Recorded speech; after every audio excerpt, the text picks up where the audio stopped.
The vice presidential elections are underway in the Parliament House till about 5 o'clock in the evening, and results are expected soon after. Jagdeep Dhankhar is the vice presidential candidate of the ruling NDA, while the opposition is led by Congress, has chosen Margaret as its candidate for the post. So far, Dhankhar is comfortably placed to win the vice presidential polls, as BJP has 303 members in the Lok Sabha and 91 in the Rajya Sabha. We have my colleague Sunil Prabhu joining us to get us more details. Sunil, the visuals on our screen show that how Prime Minister Modi was casting his vote just a little earlier as the election started at about 10 o'clock this morning. That's right, Divya. In fact, he was one of the first to cast his ballots.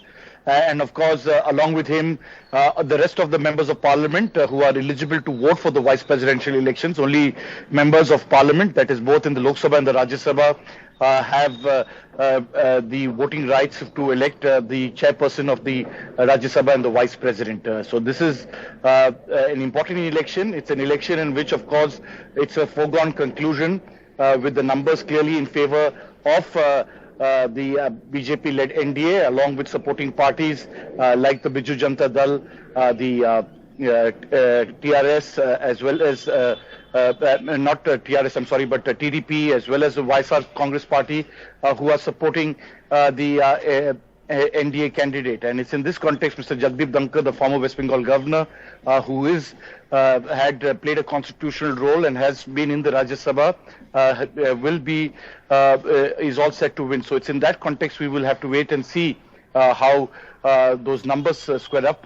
He's expected to get over 500 votes, and of course the opposition candidate, where they haven't been actually able to get that required strength because of the fact that the Trinamool Congress there hasn't been able and succeeded in voting. Has decided to abstain because they were upset with Margaret Alva's candidature. Right, Sunil, we have visuals also Manmohan Singh, who made it there on a wheelchair, and we're seeing him cast his vote. So we've seen Amit Shah, also, like you did mention, Narendra Modi there, one of the first few people who reached as the election started this morning at 10 o'clock. And now we're seeing visuals of Manmohan Singh on a wheelchair, and he's made it there to cast his vote. Take us to more people who have reached there so far.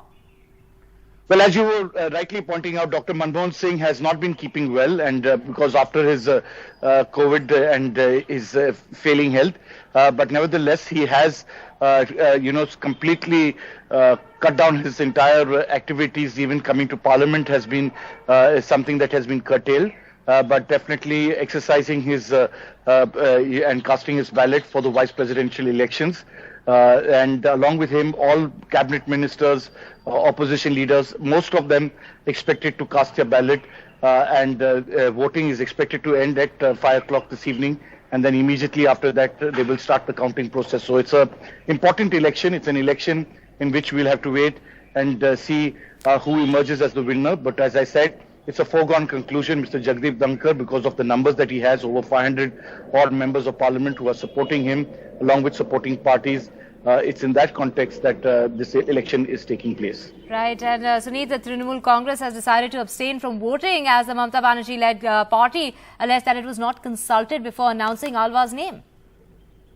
That's right, Divya. In fact, that's been a big setback for the opposition unity, and the fact that they have decided to abstain helps to a great extent that Mr. Jagdeep Dhankhar to get those numbers. So definitely it's a huge setback for the opposition, especially in the run-up to the 2024 elections, Lok Sabha elections, to see whether they will be able to have that kind of,